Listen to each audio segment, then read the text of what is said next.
What's going on, family? How you doing? Hopefully everybody's having a good Sunday evening. So we're officially in June. It's 6 months into the year, 12 months in the year. The year is halfway officially over with. Yeah. Some things I've gotten done, some things I still need to get done. Life can, 2024 has been a testament for a lot of people, especially everyday regular working people, of life kicking you in the you know what. Okay, kicking you in the butt, kicking you hard financially. If you've had some family problems, certain things just take place and they could bring you down. But, they always say hard times reveal true friends. They always say hard times reveal, it brings out the true resilience that you have in yourself. And the reason why I say that is because I was listening to, whether you like Dr. Bruce Watkins or not is irrelevant. Some information I agree with that he puts out there, some information I disagree with. But that's usually anybody else I listen to online. So, because if I agree with 100% of what you have to say and what you're all about, then that means I'm not being objective. That means I'm not bringing my own perspective into any specific conversation or to any specific subject matter. All right. So with that being said, he said that, because I'm 41 years old, so I'm quote unquote getting close to OG status. And he said something that was very interesting and so true. He said that you can't get wisdom in this life if you've never gone through a hardship. You can't give out any good advice to the younger generation if you haven't gone through anything bad. If everything was perfect, then how much advice can you truly give to somebody? Because not everybody else's life is going to be 100% perfect. Even a trust fund baby who was born into money has to go through some hardships to show their true strengths. I remember, because when he said that, it reminded me of the Saddam Hussein movie. If you don't know, Saddam Hussein was a dictator slash leader of Iraq, and or Iraq, however the correct pronunciation is.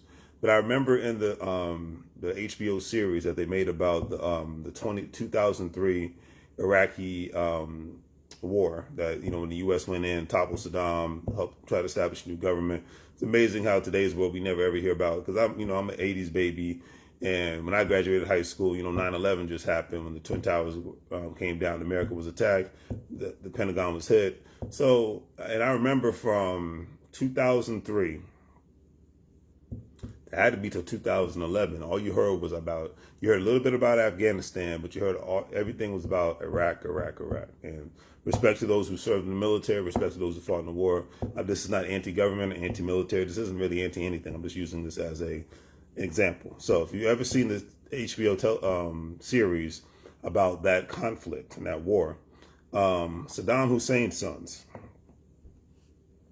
I forgot the name, eBay, Duday, something like that. But anyways, they were spoiled brats. Especially the one son was very spoiled brat. So his father was a military quote unquote leader in the country of Iraq, and his son was such a spoiled brat. He always got away with whatever he wanted to. He never wanted for nothing, and nothing ever came hard to him. So he was able to, and from childhood, he brought that same mindset into adulthood.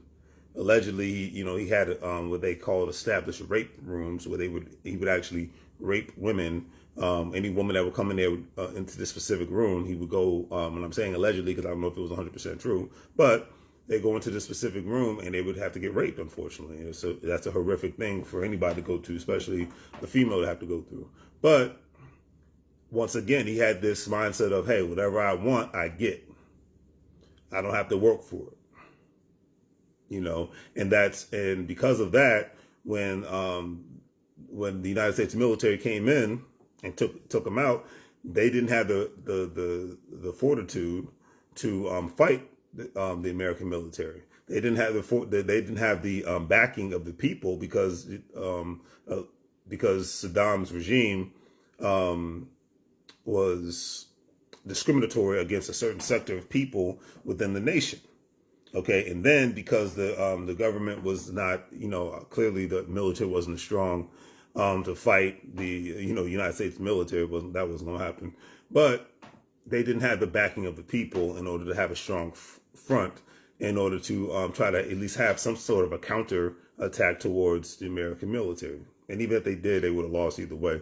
But the point of the story is, because of the lack of organization, because of the lack of the hardships, and because of the lack of hard work and dedication, they were used to things given to them. And when everything they had was gone, they did, the whole survival of the fittest did not apply to them, because they did not survive. Heck, their father, so because he had at least a couple of loyal subjects, even though he was hiding on the ground, he had a couple of loyal subjects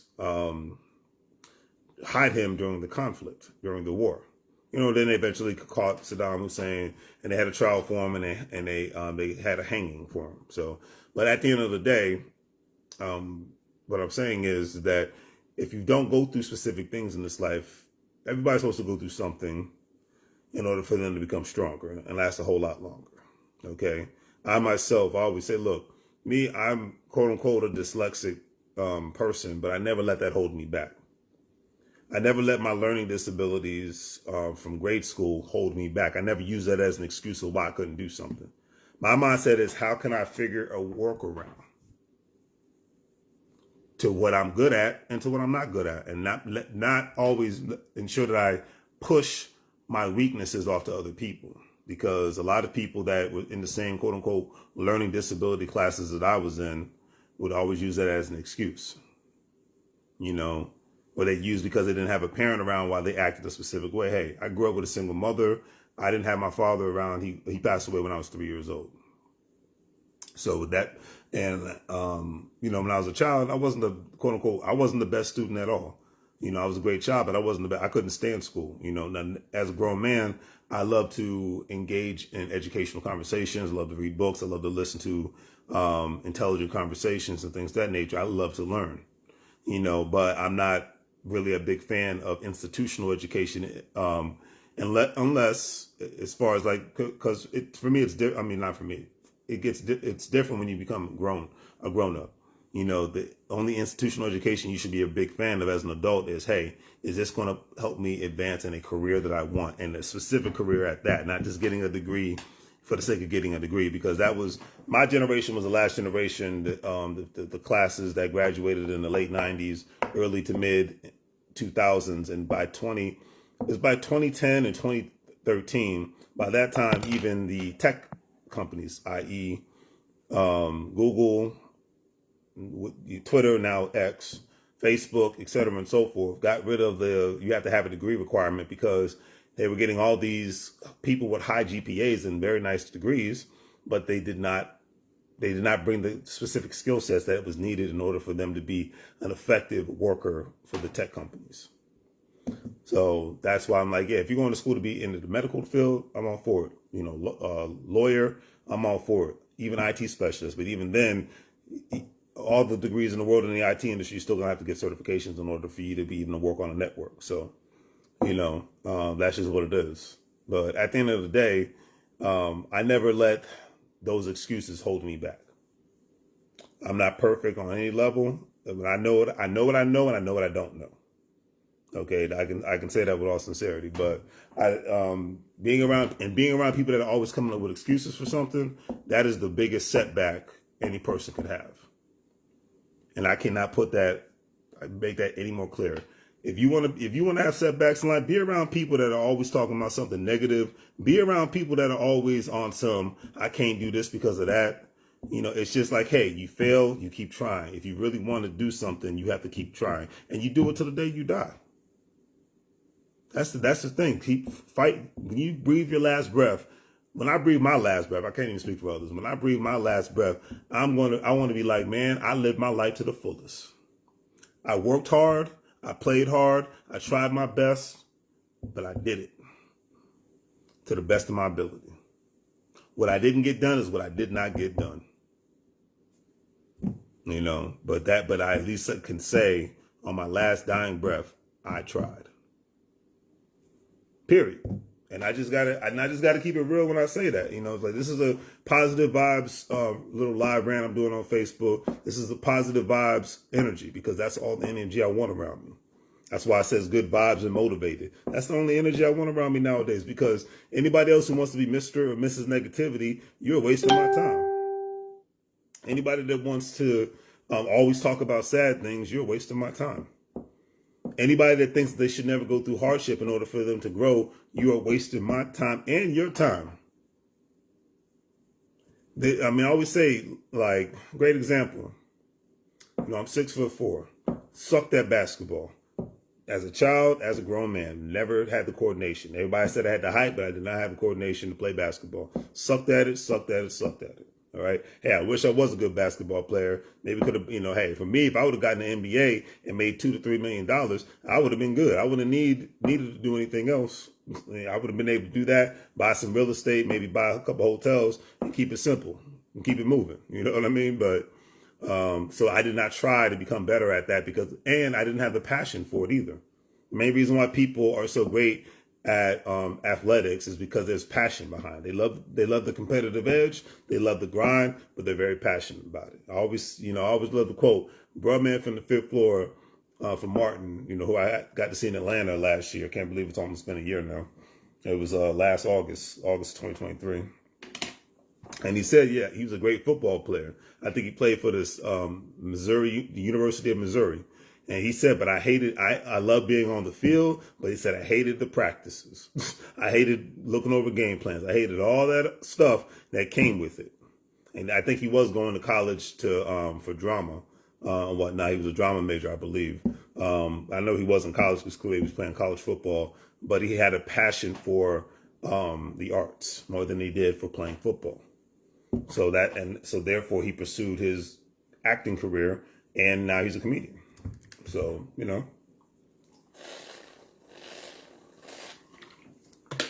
And Broadman, I believe, like I said, it was him and his wife, and they lived in somebody's, in her family member's house.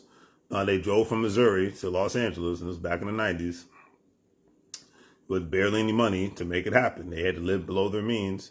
And that's just another thing. It's like, if you're really trying to do something, the main reason why I love the unsung stories, the main reason why I love people's documentaries about their lifestyles, I remember watching it was a year or 2 years ago, I know it was a year, watching how Master P came to be. I didn't realize, I always say, look, this man, one, he never had his own bed until he went to college. He left New Orleans, went to the University of Houston, I believe. I know it was a university in Houston. Played basketball. I believe he got hurt, and because he couldn't play basketball, he lost his scholarship and took a bus back home. But his wife at the time, along with their child, little Romeo, who's now an adult grown man, they drove from she had family in Richmond, California, so they drove from New Orleans to Richmond, California, I believe, and he got a settlement from his granddad's lawsuit because his grandfather passed away because the hospital did a mistake during medical procedures. The specifics I don't remember, but I do remember that his grandmother, when she got the settlement, gave him a certain amount of money. He bought a record store. He was 19, 20 years old. And him and his family lived inside the record store, probably, quote unquote, illegally, because, people are not supposed to live on a commercial property, but they were living there.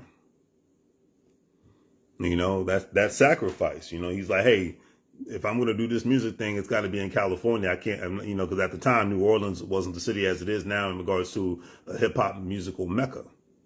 You know what I mean? So once again, sacrifice. And it's like I said, in the internet age, in the social media age, we just instead of having to sacrifice moving to another location, you just have to sacrifice your time. If you're going to be on your cell phone and computer so much, I always say, I don't knock the OnlyFans people. I don't knock the people who are digital creators and are getting their money in, whether it's via Facebook, whether it's TikTok, whether it's X, whether it's Instagram, or whatever other platform that that means they're making use of their time online. They're not just playing around. They might play around every now and then, but they're making a use of their time. And that's the thing. It's just like, make use of your time. That's why it's like more and more people that are dealing with me in 2024, noticing that I'm more direct with them. I'm more letting them know what it is and letting them know that I'm not about the nonsense. I'm not trying to act like, yeah, I'm Mr. Tough Guy. I'm Mr. Hardcore Gangster. That's not who I am. But I'm letting it be known that life is too short. You know, a week ago, had to bury a dog. The OG house isn't the same without him. So when people and things that matter to you the most in life are no longer here, it just puts life more and more to perspective, you know, because nothing lasts forever. Nothing's promised forever. So that's why. So for me like I always say, with me getting older, that means I got less time to be dealing with nonsense. So if you want the nonsense, have a nice life. As I say in Spanish, vaya con Dios, go with God, tengo un buen día, have a nice day, you know, because it's not that serious anymore. But yeah, it's like you have to go through things in order for you to become stronger and last a whole lot longer. And don't use your childhood, don't use your disabilities as an excuse to not at least try to do things, because the sky is the limit. But certain things will get done, certain things we won't get done. You know, like a great example, there's a great show called 911.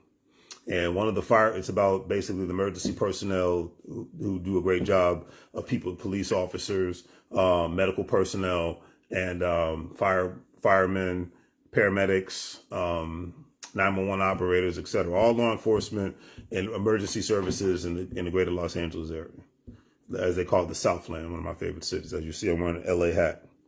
But there was an episode where one of the firefighters' son, I think he has cerebral palsy, if I'm not mistaken, where he doesn't have really the full use of his legs like that, and he has to walk around with two specific crutches and whatnot.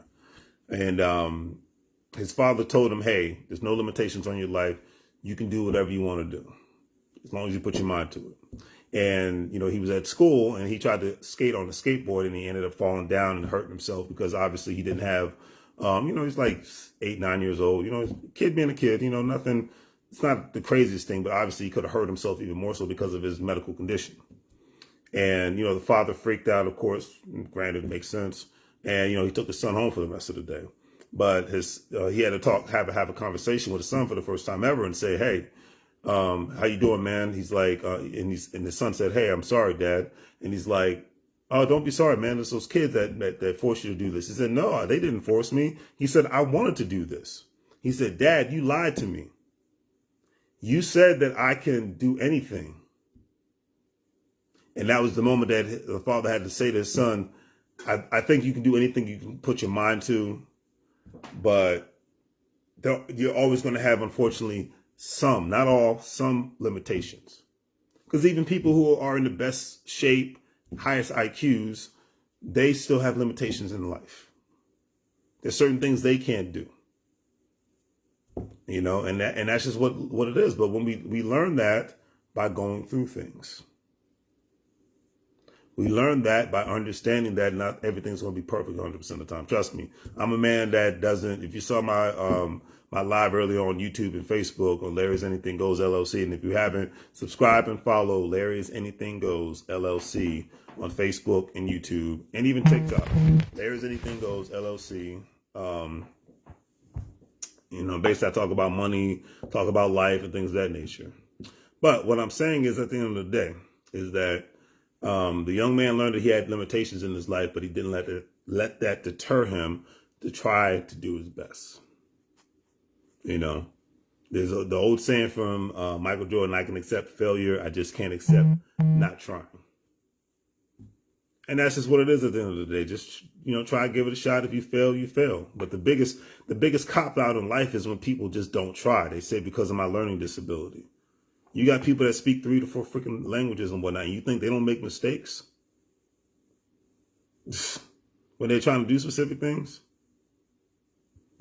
You know, it's just like, but you know, it boils down to the comfort zone. I don't vibe with comfort zone people, man.